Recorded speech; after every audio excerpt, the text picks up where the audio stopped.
솔직히 고백하겠습니다. 저는 목사입니다. 15년 동안 강단에 서면서 수백 번 요나서를 읽었습니다. 그런데 부끄러운 고백을 하나 하자면 저도 요나처럼 하나님의 부르심 앞에서 반대 방향으로 도망쳤던 시간이 있었습니다. 물론 배를 타고 다시스로 간 것은 아니었습니다. 그러나 분명히 하나님이 제 마음에 어떤 길을 보여주시는데 그 길이 제가 원하는 길이 아니었기에 저는 애써 모른 척하며 제가 원하는 곳으로 향했습니다. 신학대학원을 졸업하고 처음 사역지를 결정해야 했을 때였습니다. 하나님은 분명히 제 마음에 경기도 외곽의 작은 농촌 교회로 가라는 마음을 심어주셨습니다. 당시 성도가 28명뿐인 조용한 시골 교회였습니다. 반면 제가 속한 교단에서 서울 은혜로운 교회라는 곳에서 저를 부교역자로 초청했습니다. 그 교회는 성도가 2,300명이 넘었고 사례비도 훨씬 넉넉했으며 제가 꿈꾸던 도시 사역의 모습과 딱 맞아 떨어지는 자리였습니다. 저는 기도했습니다. 아니, 정확히 말하면 기도하는 척했습니다. 이미 마음속에서는 도시 교회로 가겠다는 결정을 내려놓고 그것을 합리화하는 기도를 드리고 있었던 것입니다. 그렇게 저는 서울로 갔습니다. 처음 3년은 좋았습니다. 열심히 사역했고 성도들도 저를 따라주었으며 겉으로 보기에는 모든 것이 순탄했습니다. 그런데 4년째 되던 해봄, 저는 아무 이유 없이 눈물이 나기 시작했습니다. 설교를 준비하면서도 감동이 없었고 성도들을 만나도 사랑하는 마음이 희미해졌으며 기도를 하려 해도 하늘이 막혀 있는 것만 같았습니다. 그 무렵 저는 하나님 앞에 조용히 앉아서 오랫동안 울었습니다.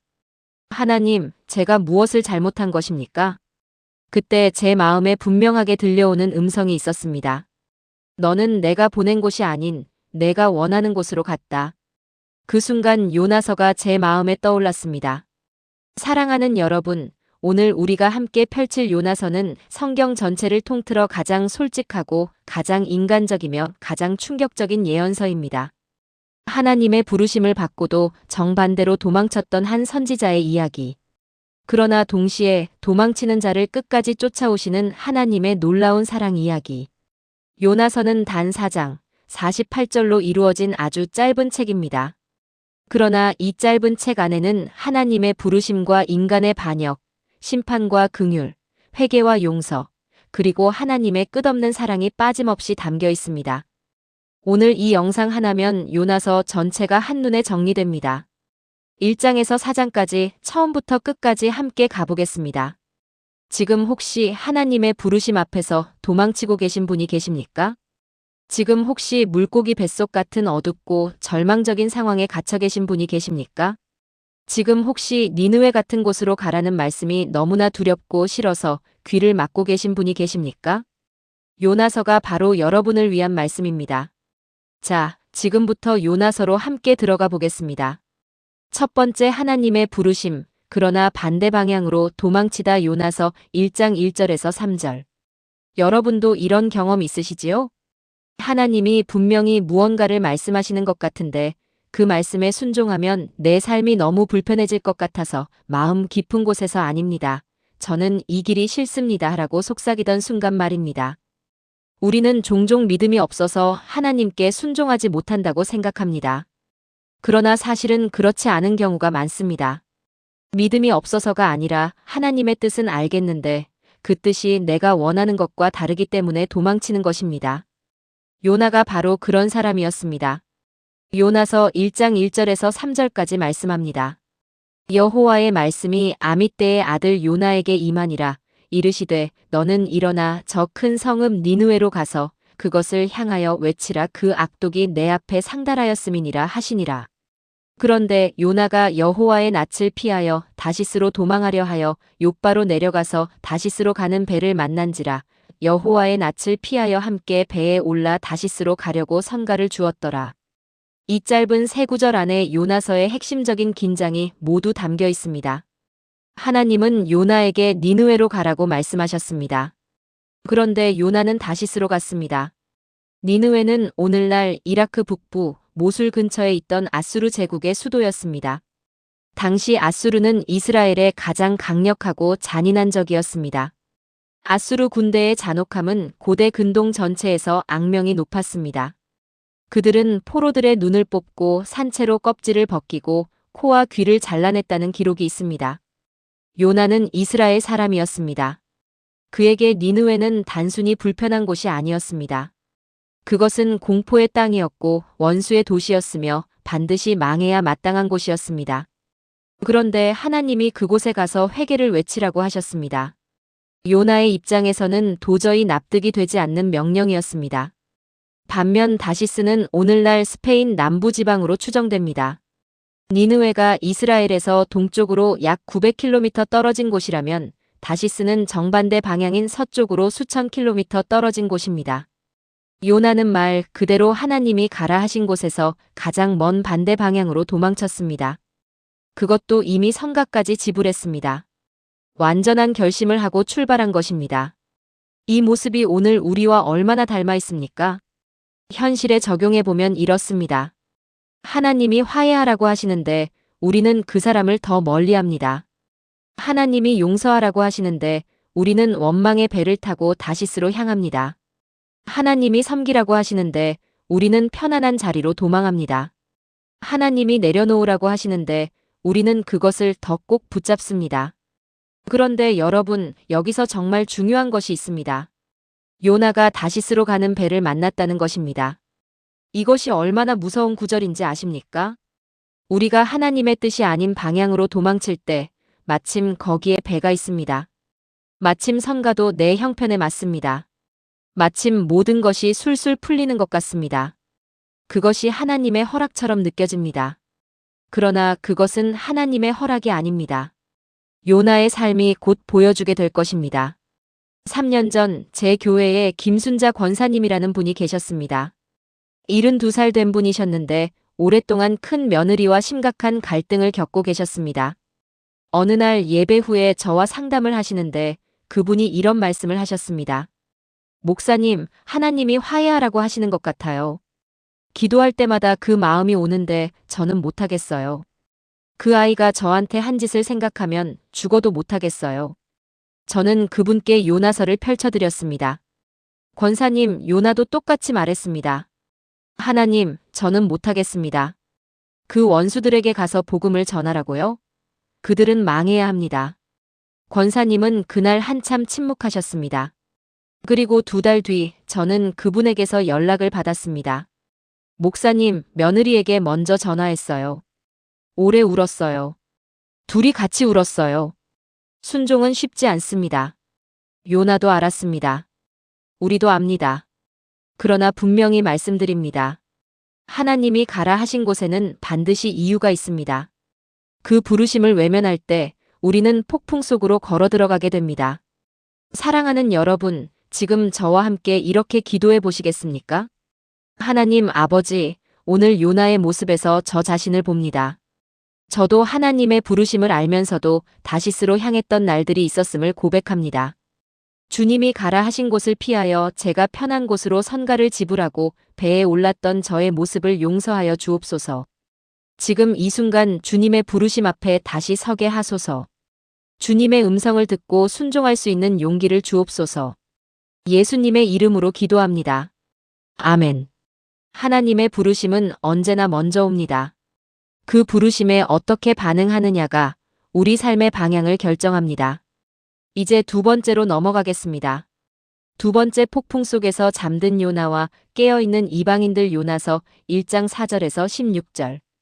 도망치는 것이 이렇게 쉬울 리가 없지요? 요나는 배에 올라 잠이 들었습니다. 이 장면이 참 충격적입니다. 하나님의 명령을 거역하고 도망치는 사람이 배에 올라 곤히 잠을 잔다는 것이 말이 됩니까? 그런데 여러분, 이것이 영적 무감각의 모습입니다. 하나님을 피해 도망치다 보면 어느 순간 양심이 무뎌지고 죄에 무감각해지며 영적으로 깊은 잠이 드는 것입니다. 요나서 1장 4절에서 5절까지 이렇게 기록합니다. 여호와께서 바다 위에 큰 바람을 내리심에 바다 가운데 폭풍이 크게 일어나 배가 거의 깨지게 된지라 사공들이 두려워하여 각각 자기의 신을 부르고 또 배를 가볍게 하려고 그 안에 있는 물건들을 바다에 던지니라. 그러나 요나는 배 밑층에 내려가서 누워 깊이 잠들었더라. 하나님은 큰 바람을 일으키셨습니다. 선원들은 목숨을 걸고 각자의 신에게 부르짖었습니다. 짐을 바다에 던졌습니다. 살기 위해 할 수 있는 모든 것을 했습니다. 그런데 요나는 배 밑층에서 자고 있었습니다. 선장이 내려와 요나를 깨웁니다. 당신의 하나님께 부르짖으라. 이 얼마나 아이러니한 장면입니까? 하나님의 선지자가 기도하지 않고 이방 선장이 요나에게 기도하라고 촉구하고 있습니다. 이후 선원들은 제비를 뽑아 이 재앙이 누구 때문인지 찾으려 합니다. 제비가 요나에게 떨어집니다. 선원들이 묻습니다. 당신은 누구요? 어디서 왔소? 어느 민족이요? 요나가 대답합니다. 나는 히브리 사람이요. 바다와 육지를 만드신 하늘의 하나님 여호와를 경외하는 자입니다. 이 고백이 얼마나 참담합니까? 저는 하늘의 하나님 여호와를 경외하는 자입니다. 그 하나님의 명령을 거역하고 도망치면서 말입니다. 선원들은 두려워합니다. 요나가 여호와의 낯을 피해 도망쳤다는 말을 듣고 그들은 더욱 두려워합니다. 선원들은 요나에게 묻습니다. 우리가 당신을 어떻게 하여야 바다가 잔잔해지겠습니까? 요나가 대답합니다. 나를 들어 바다에 던지십시오. 그러면 바다가 잔잔해질 것입니다. 이 큰 폭풍이 나로 말미암아 일어난 것을 압니다. 그런데 여기서 정말 놀라운 것이 있습니다. 선원들은 요나를 바로 바다에 던지지 않았습니다. 그들은 힘껏 노를 저어 육지로 돌아가려 했습니다. 이방인 선원들이 한 히브리 사람의 생명을 지키기 위해 목숨을 걸었습니다. 그러나 결국 바다는 더 사납게 요동쳤고 선원들은 여호와께 부르짖으며 이렇게 기도했습니다. 여호와여, 간구하건대 이 사람의 생명 때문에 우리를 멸망시키지 마옵소서. 무죄한 피를 우리에게 돌리지 마옵소서. 주께서는 뜻하신 대로 행하셨나이다. 이 기도를 들으셨습니까? 도망치는 히브리 선지자를 태운 배에서 이방인 선원들이 여호와 하나님께 기도하고 있습니다. 하나님의 일하심이 얼마나 놀랍습니까? 요나가 도망쳤을 때 하나님은 포기하지 않으셨습니다. 오히려 그 상황을 통해 이방인들이 하나님의 이름을 알게 하셨습니다.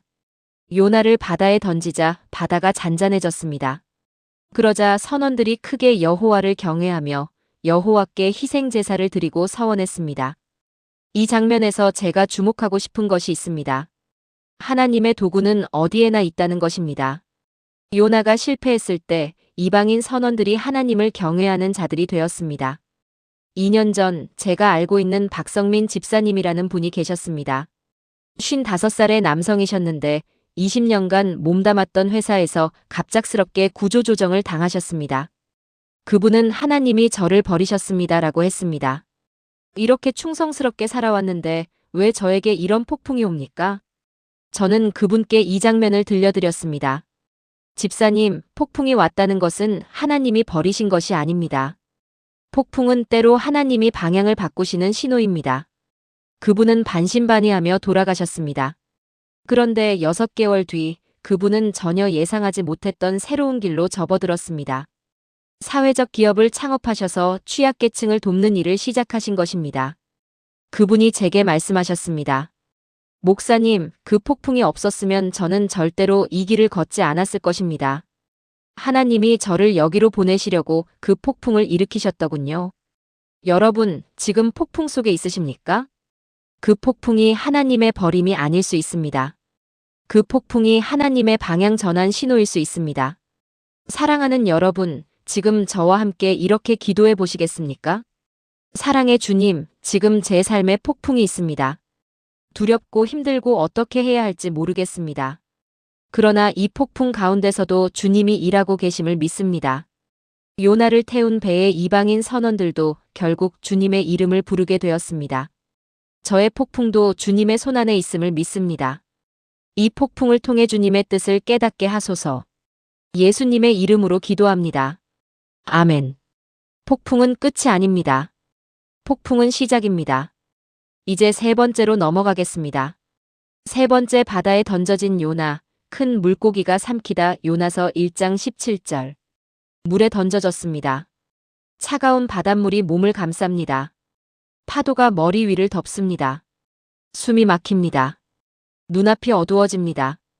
이것이 요나가 경험한 순간입니다. 요나서 1장 17절은 성경에서 가장 극적인 구절 가운데 하나입니다.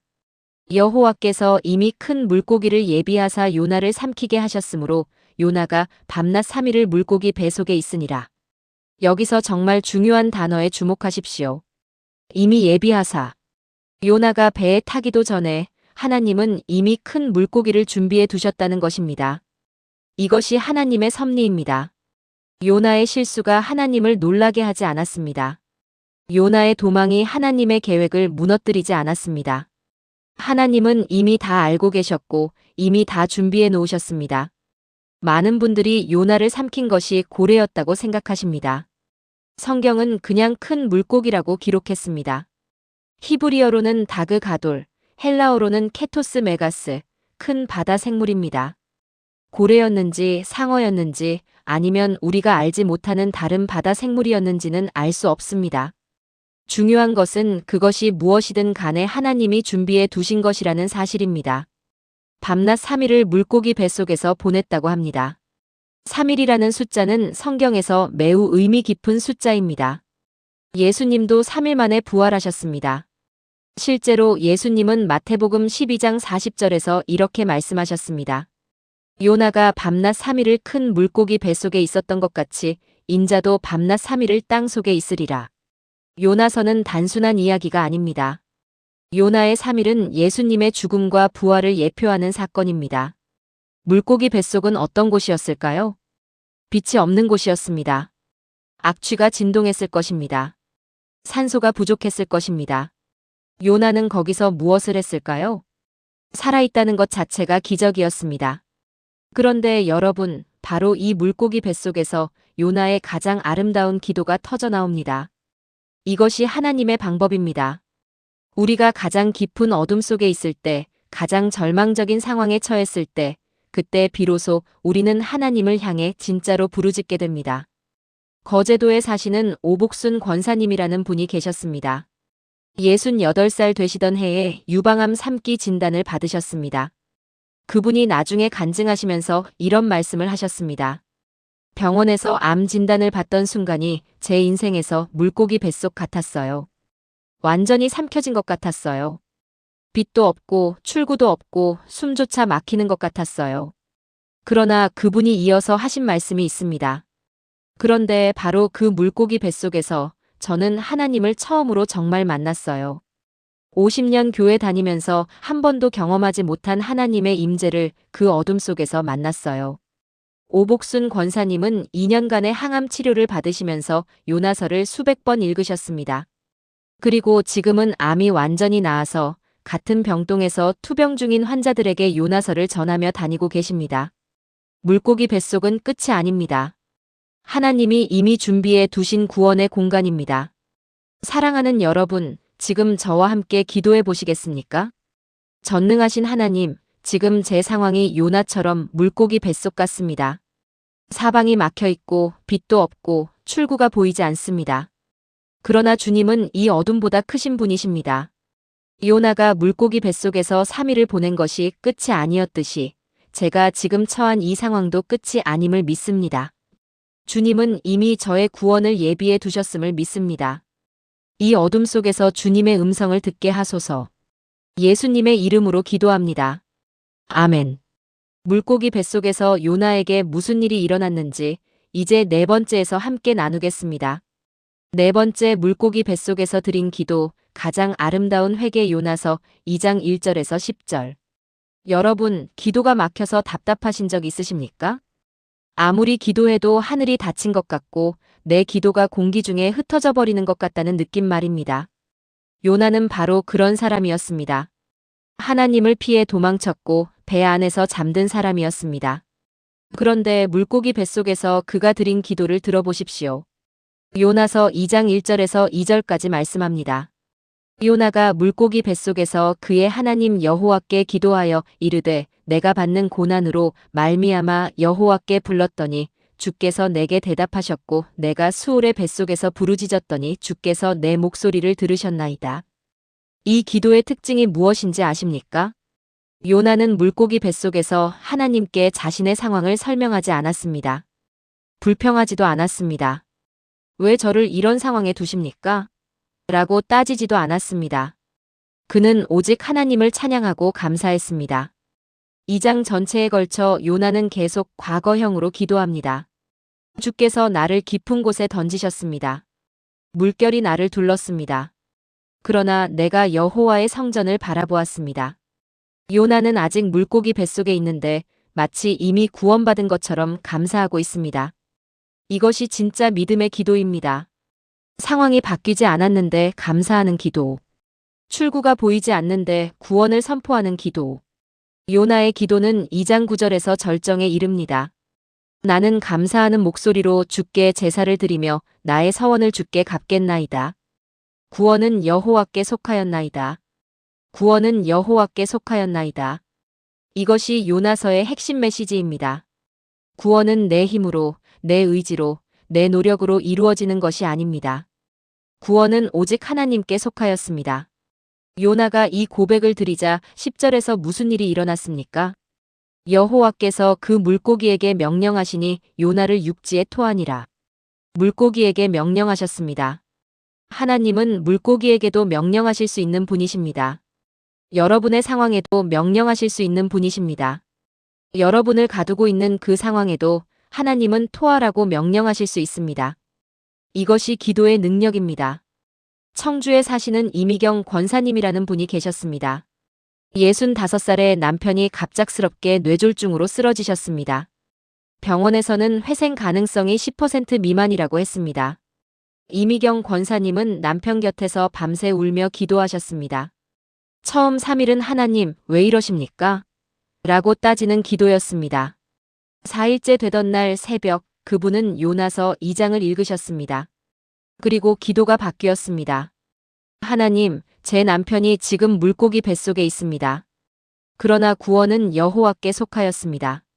저는 이미 감사합니다. 기도가 바뀌자 평안이 왔습니다. 상황은 달라지지 않았는데 마음이 달라졌습니다. 그리고 2주 뒤 의사들도 놀란 일이 일어났습니다. 남편이 손가락을 움직이기 시작했습니다. 4개월 재활 치료 후 그분의 남편은 지팡이를 짚고 다시 교회에 나오셨습니다. 이미경 권사님이 그 간증을 하시면서 이렇게 말씀하셨습니다. 물고기 뱃속에서 감사하는 기도를 드렸을 때 하나님이 물고기에게 명령하셨습니다. 여러분의 기도도 바뀔 수 있습니다. 상황을 바꿔달라는 기도에서 구원은 주님께 속하였다는 선포의 기도로. 사랑하는 여러분, 지금 저와 함께 기도해 보시겠습니까? 하나님 아버지, 저도 지금 물고기 뱃속 같은 상황에 있습니다. 그러나 오늘 요나처럼 고백합니다. 구원은 여호와께 속하였습니다. 제 힘으로, 제 노력으로, 제 의지로 이 상황에서 나올 수 없습니다. 오직 주님만이 저를 이 어둠에서 꺼내실 수 있습니다. 주님, 저는 지금 감사하는 목소리로 주께 제사를 드립니다. 이 물고기에게 명령하여 주소서. 예수님의 이름으로 기도합니다. 아멘. 감사의 기도가 상황을 바꿉니다. 이제 5번째로 넘어가겠습니다. 5번째, 2번째 부르심, 다시 기회를 주시는 하나님. 요나서 3장 1절에서 4절. 혹시 한번 크게 실패한 후에 다시는 하나님이 저를 쓰실 수 없을 것이라고 생각해 본 적 있으십니까? 한번 도망쳤으니 이제 끝이라고 생각해 본 적 있으십니까? 요나서 3장은 가장 은혜로운 구절로 시작됩니다. 요나서 3장 1절에서 2절 말씀입니다. 여호와의 말씀이 2번째로 요나에게 임하여 이르시되 일어나 저 큰 성읍 니느웨로 가서 내가 내게 명한 바를 그것에 선포하라 하신지라. 2번째로. 이 2단어가 얼마나 아름다운지 아십니까? 하나님은 요나에게 2번째 기회를 주셨습니다. 도망쳤던 자에게, 불순종했던 자에게, 폭풍을 일으켰던 자에게, 배 밑층에서 잠들었던 자에게 하나님은 똑같은 말씀으로 다시 부르셨습니다. 일어나 니느웨로 가라. 여기서 정말 중요한 것이 있습니다. 하나님의 2번째 부르심은 첫 번째 부르심과 내용이 달라지지 않았습니다. 요나가 싫어했던 그 내용 그대로였습니다. 우리는 종종 이런 생각을 합니다. 내가 한번 도망쳤으니 이번에는 하나님도 좀 더 쉬운 일을 맡기시겠지. 이번에는 조금 더 내가 감당할 수 있는 자리로 부르시겠지. 그러나 하나님의 부르심은 바뀌지 않았습니다.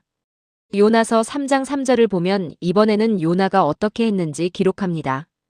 요나가 여호와의 말씀대로 일어나서 니느웨로 가니라. 할렐루야. 드디어 요나가 순종합니다. 두 번째 부르심에 그는 일어납니다. 니느웨는 그 성읍을 두루 다니기에 사흘 길이라고 했습니다. 그 큰 도시를 요나는 들어가며 하루 길을 다니며 외쳤습니다. 40일이 지나면 니느웨가 무너지리라. 이것이 요나가 전한 말씀의 전부였습니다. 히브리어로는 단 5단어입니다. 역사상 가장 짧은 설교라고 할 수 있습니다. 그런데 이 짧은 5단어의 설교가 어떤 결과를 낳았는지는 6번째에서 나누겠습니다. 먼저 이 두 번째 기회에 대해 좀 더 이야기하고 싶습니다. 여러분, 하나님은 두 번째 기회를 주시는 분이십니다. 2번만 아니라 3번, 4번, 아니 우리가 돌이킬 때마다 새로운 기회를 주시는 분이십니다. 베드로를 생각해 보십시오. 그는 예수님을 3번 부인했습니다. 그러나 부활하신 예수님은 베드로를 찾아오셔서 3번 물어보셨습니다. 내가 나를 사랑하느냐? 그리고 다시 맡기셨습니다. 내 양을 먹이라. 전라남도 여수에 사시는 박영숙 집사님이라는 분이 계셨습니다.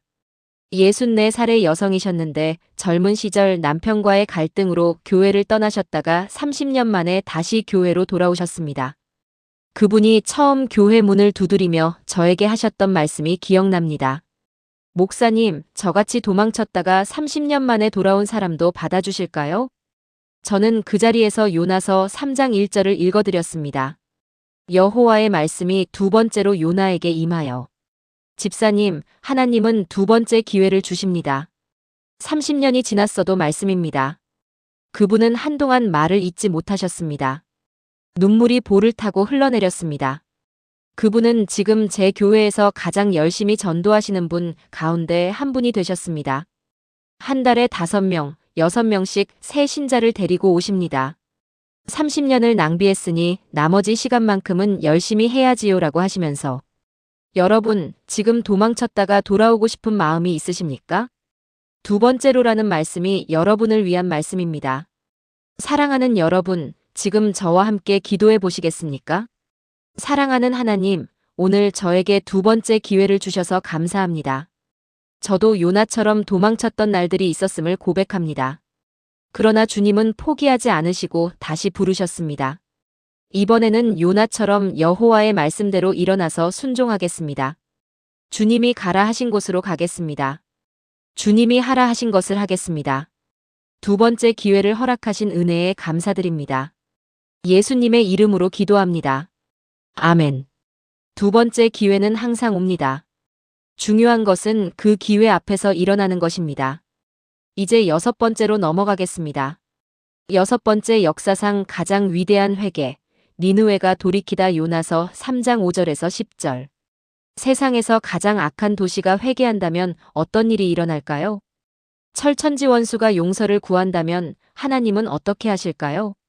요나서 3장 5절에서 10절은 성경 전체에서 가장 놀라운 회개의 장면을 담고 있습니다. 요나서 3장 5절 말씀입니다.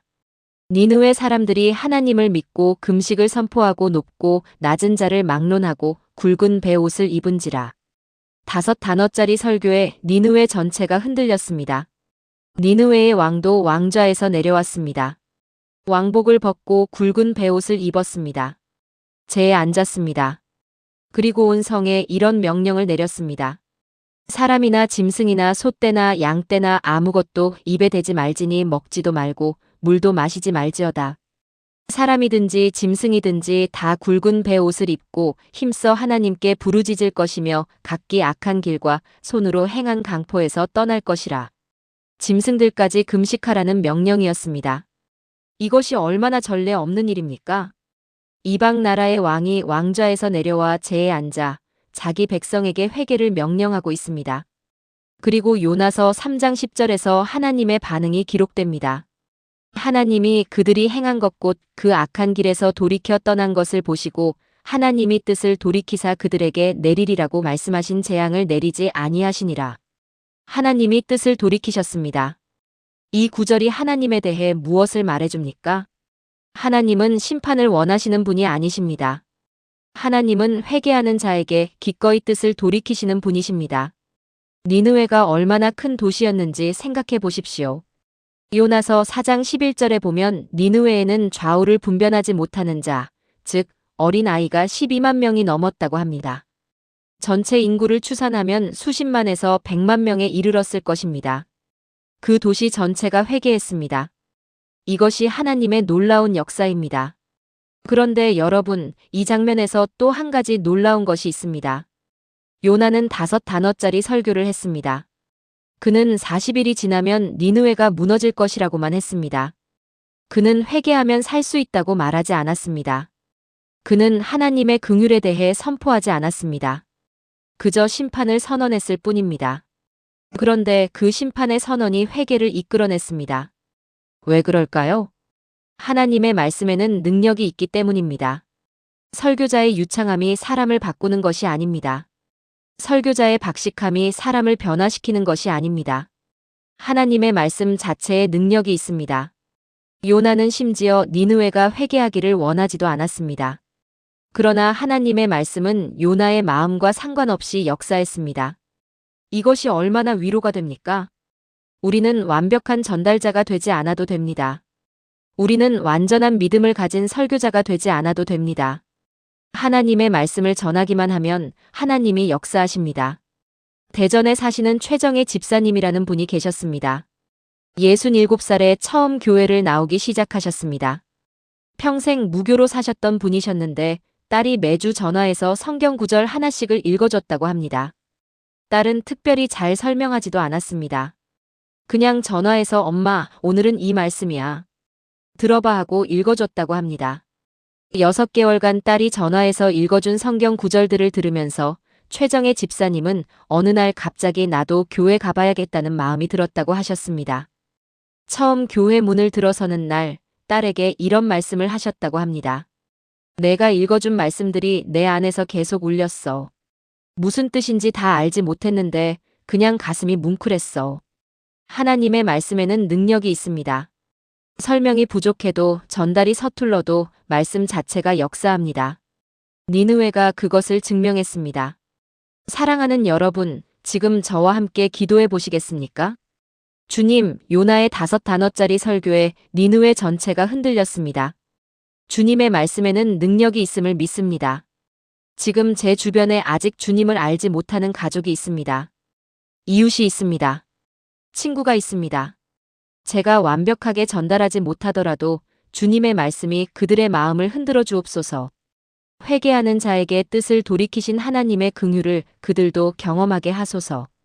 예수님의 이름으로 기도합니다. 아멘. 니느웨가 회개했습니다. 하나님이 기뻐하셨습니다. 그런데 이 이야기는 여기서 끝나지 않습니다. 아직 요나서에서 가장 충격적인 장면이 남아 있습니다. 이제 7번째로 넘어가겠습니다. 7번째 분노하는 요나와 긍휼하신 하나님, 박넝쿨의 교훈 요나서 4장 1절에서 11절. 지금까지 요나서를 보면서 요나가 결국 순종해서 니느웨가 회개했으니 해피엔딩이구나 라고 생각하셨습니까? 요나서는 그렇게 단순하게 끝나지 않습니다. 요나서 4장은 요나가 지금까지 보여주지 않았던 가장 적나라한 내면을 드러내는 장입니다. 요나서 4장 1절 말씀입니다. 요나가 매우 싫어하고 노하여. 니느웨가 회개하자 요나가 화를 냈습니다. 하나님이 그들을 용서하시자 요나가 불쾌해졌습니다. 심지어 요나는 4장 2절에서 3절에서 이렇게 기도합니다. 여호와여, 내가 고국에 있을 때에 이러하겠다고 말씀하지 아니하였나이까. 그러므로 내가 빨리 다시스로 도망하였사오니 주께서는 은혜로우시며 자비로우시며 노하기를 더디하시며 이내가 크시사 뜻을 돌이켜 재앙을 내리지 아니하시는 하나님이신 줄을 내가 알았음이니이다.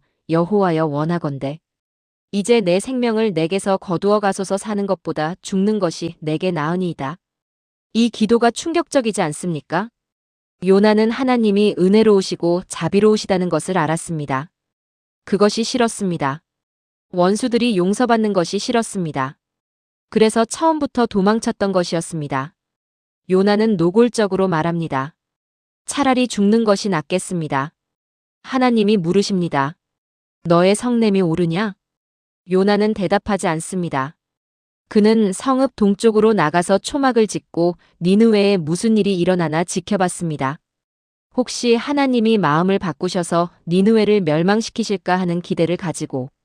그때 하나님이 박넝쿨 하나를 예비하셨습니다. 하루 사이에 자란 그 박넝쿨이 요나의 머리 위를 덮어 그늘을 만들어줬습니다. 요나는 박넝쿨로 인해 크게 기뻐했습니다. 그런데 다음 날 하나님이 벌레를 예비하셔서 박넝쿨을 갉아먹게 하셨습니다. 해가 뜨자 하나님은 또 뜨거운 동풍을 예비하셨습니다. 요나는 뙤약볕에 앉아 혼절할 지경이 되었습니다. 요나가 또 말합니다. 사는 것보다 죽는 것이 내게 나으니이다. 그때 하나님이 요나에게 말씀하십니다. 요나서 4장 9절에서 11절까지입니다.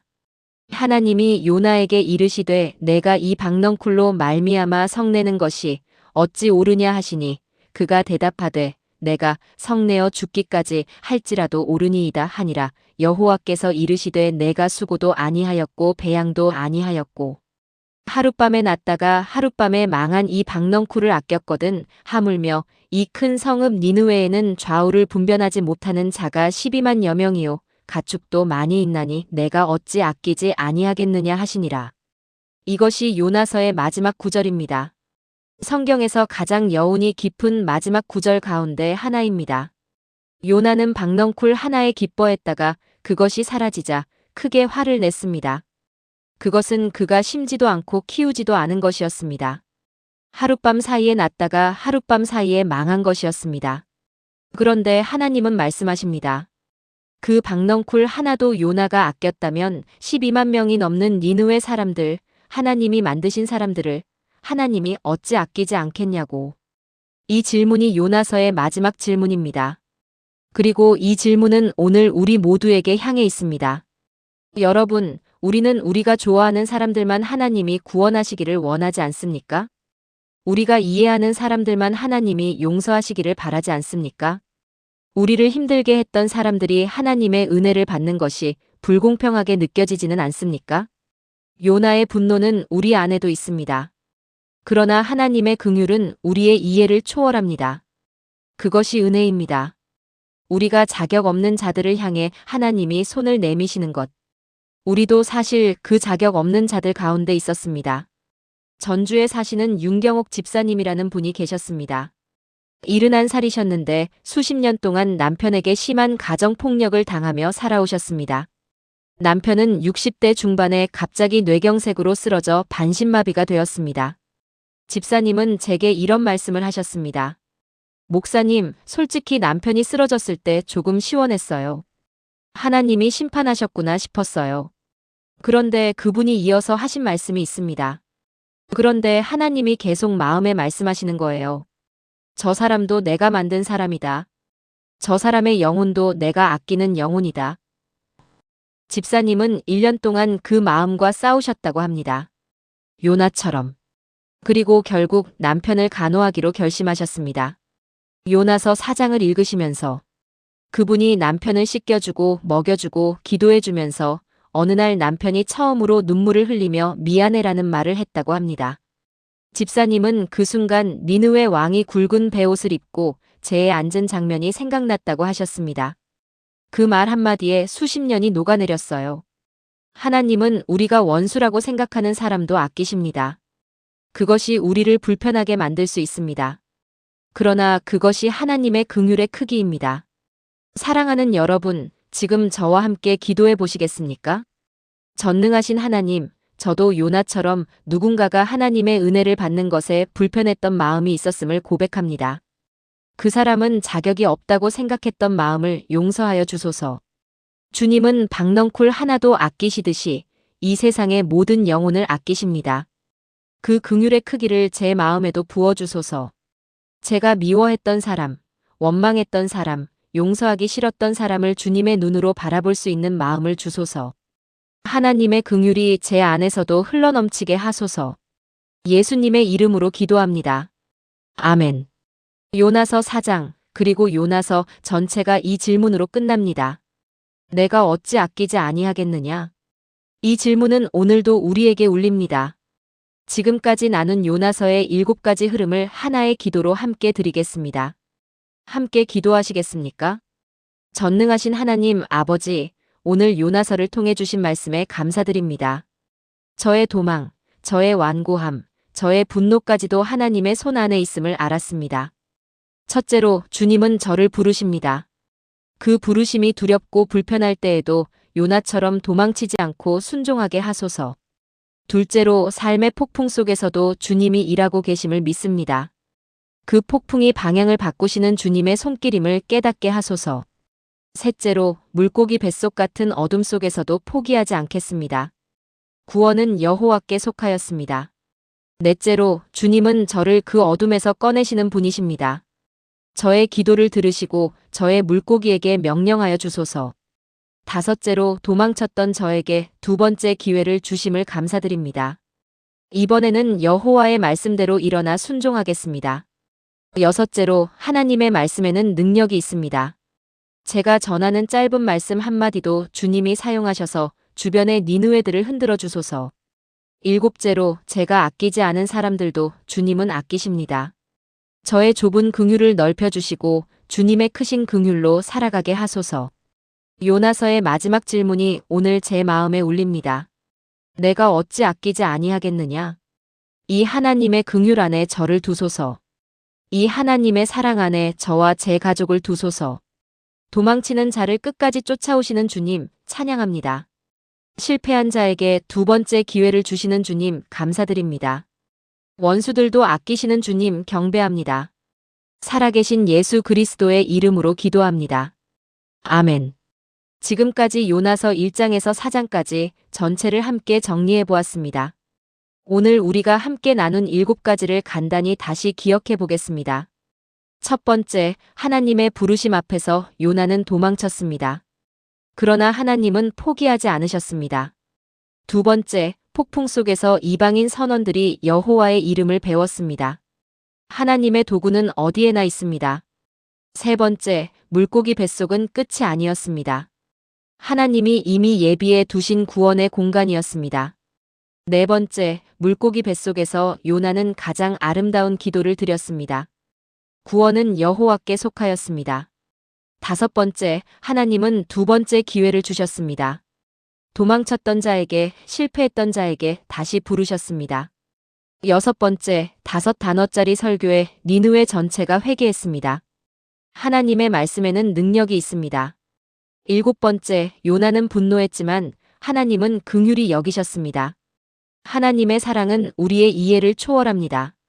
오늘 이 말씀이 마음에 닿으셨다면 지금 바로 댓글란에 아멘이라고 남겨주세요. 그리고 지금 하나님의 부르심 앞에서 도망치고 계신 분이 계시다면 댓글에 순종합니다라고 고백해주세요. 그 고백이 여러분의 요나서 3장을 여는 첫걸음이 될 것입니다. 이 영상이 은혜가 되셨다면 좋아요와 공유 부탁드립니다. 아직 요나서를 모르는 분들에게 이 영상을 전해주세요. 요나처럼 도망치는 이들에게 하나님이 끝까지 쫓아오신다는 이 소식을 전해주세요. 사랑하는 여러분, 요나서는 실패한 선지자에 대한 이야기가 아닙니다. 포기하지 않으시는 하나님에 대한 이야기입니다. 도망치는 자를 끝까지 쫓아오시는 하나님. 물고기 뱃속에서도 부르시는 하나님. 2번째 기회를 주시는 하나님. 니느웨까지 아끼시는 하나님. 그 하나님이 오늘 이 시간 여러분의 이름을 부르고 계십니다. 일어나라. 2번째로 내가 너를 부른다. 그 부르심에 응답하시는 복된 여러분 되시기를 2손 모아 축복합니다. 다음 영상에서 또 만나겠습니다. 하나님의 은혜가 여러분의 하루하루를 가득 채우시기를 축복합니다.